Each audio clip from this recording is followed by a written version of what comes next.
Good morning everyone. This is our Hindi class for class 8.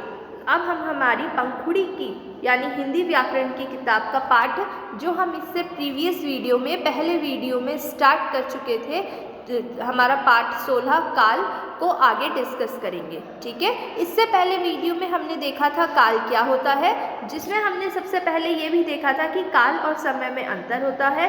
समय जो है वो एक भौतिक सत्य है, भौतिक यानी कि वातावरण का सत्य है जिसे हम बदल नहीं सकते, है ना, ये एक नेचुरल चीज़ है। और काल जो है वो एक व्याकरणिक या भाषिक इकाई है जिससे हम अपनी भाषा या व्याकरण में बोली में यूज़ करते हैं, जिससे हमें क्रिया कब हो रही है उसका बोध होता है। ठीक है, फिर हमने देखा काल क्या होता है कि क्रिया का वह रूप जो हमें समय का बोध करवाता है वो काल होता है। ठीक है, उसके बाद हमने देखा काल के भेद। काल के 3 भेद देखे थे, भूतकाल, वर्तमान काल और भविष्य काल। फिर हम भूतकाल को डिस्कस कर रहे थे। भूतकाल मैंने आपको बताया था कि वह जो काम पहले ही हमने कर लिया है या हो चुका है।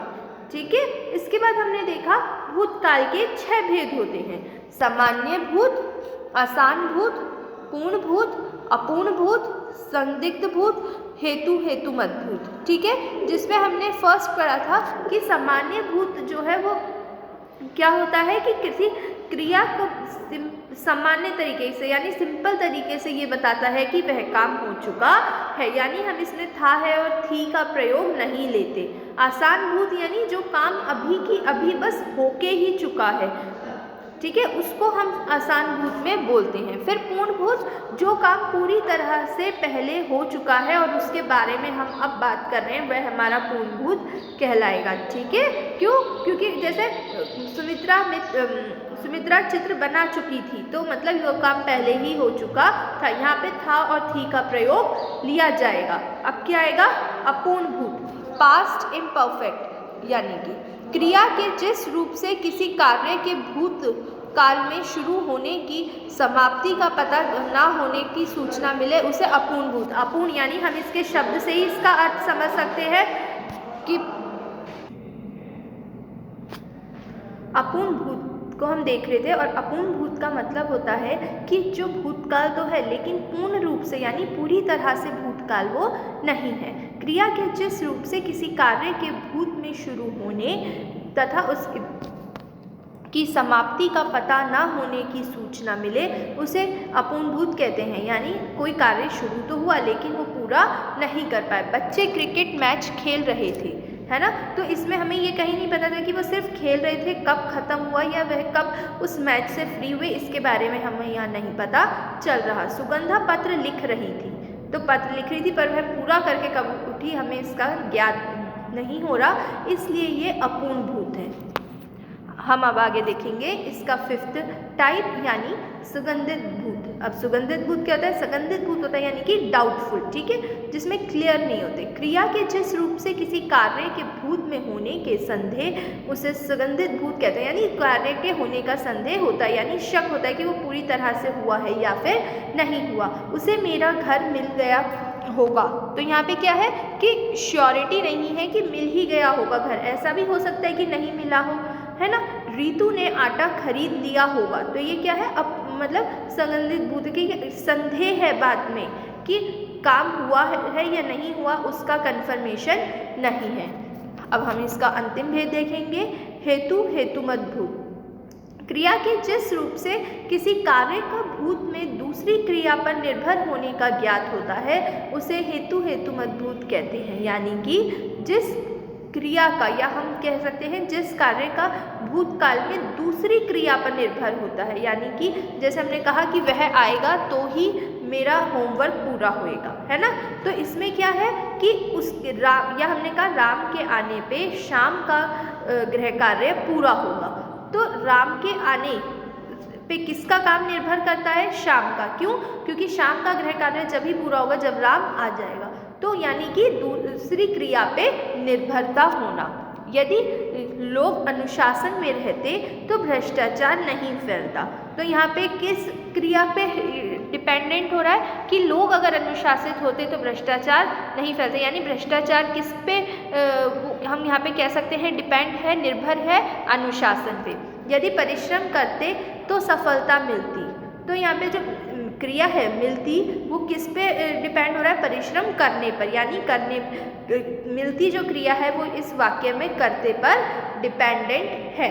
तो हमने इस तरीके से पहले काल के 3 भेद देखे थे, उसमें से हमने भूतकाल के यहाँ पे 6 भेद देखे। अगर हम इम्पॉर्टेंट देखें तो हमारे लिए सिर्फ जो काल के 3 भेद हैं यानी कि भूतकाल, वर्तमान काल और भविष्य काल ही इम्पॉर्टेंट हैं। फिर हमने इसके 6 टाइप्स देखे थे भूतकाल के, यानी सामान्य भूत, आसान भूत, पूर्ण भूत, अपूर्ण भूत, सुगंधित भूत और हेतु हेतु। अब हम हमारा दूसरा टाइप देखेंगे काल का, यानी कि वर्तमान काल।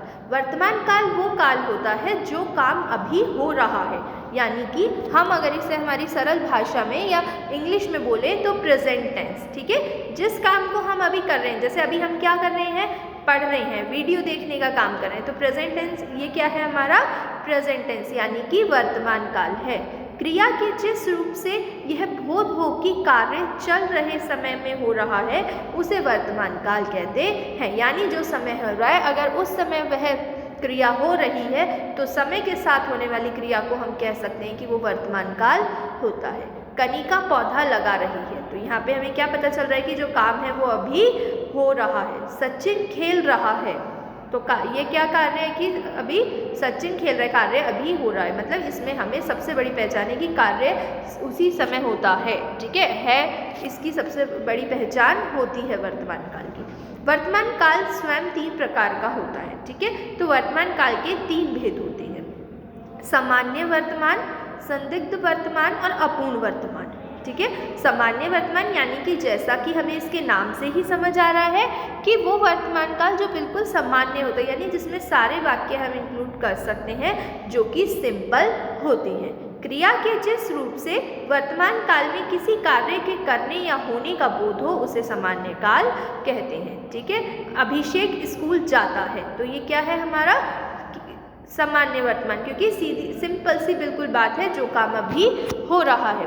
गीता गाना गाती है, तो ये भी क्या है कि वह करती है, मतलब जितने भी हमने पहले भी स्टार्टिंग में डिस्कस किया था, जितने भी यूनिवर्सल ट्रुथ्स यानी कि ऐसी बातें होती हैं जो कभी नहीं बदलती, वह सब सामान्य वर्तमान में आती हैं।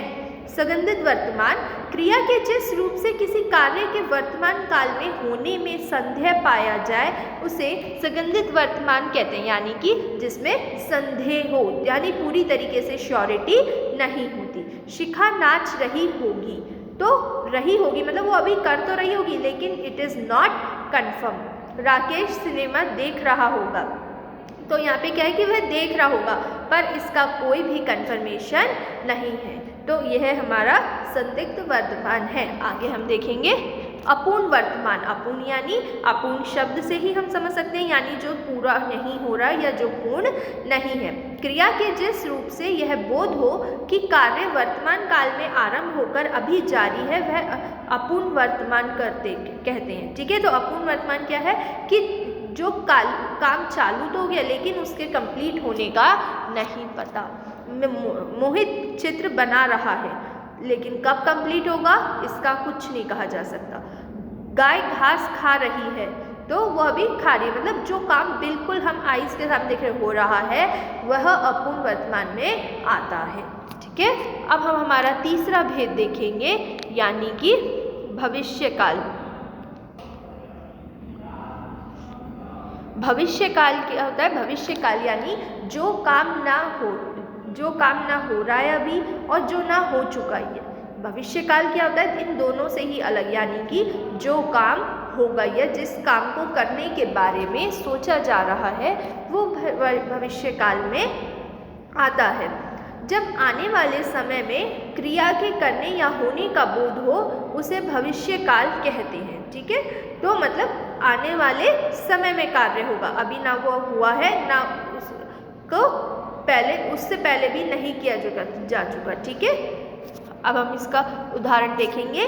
हम कल हरिद्वार जाएंगे, यानी कि यह कार्य कल होगा।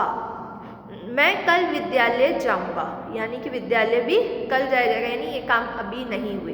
भविष्य काल के दो भेद होते हैं, ठीक है। भविष्य काल के कितने भेद होते हैं? दो, सामान्य भविष्य और संभाव्य भविष्य। सामान्य भविष्य यानी जिसे हम बोलते हैं फ्यूचर इंडेफिनिट, यानी सिंपल भविष्य जिसे हम कह सकते हैं और सरल भाषा में देखेंगे हम। सामान्य भविष्य क्या होता है? क्रिया के जिस रूप से यह बोध होता है कि क्रिया का व्यापार आने वाले समय में होगा उसे सामान्य भविष्य कहते हैं, यानी कि जिससे हमें पूर्ण रूप से पता चल जाए कि ये सामान्यतः काम आगे ही होगा, उसे हम सामान्य भविष्य कहते हैं। रोशन फिल्म में काम करेगा, इसमें समय कहीं नहीं आया कि कल करेगा, परसों करेगा, 1 महीने में करेगा, सिंपल है बिल्कुल, करेगा। कब करेगा?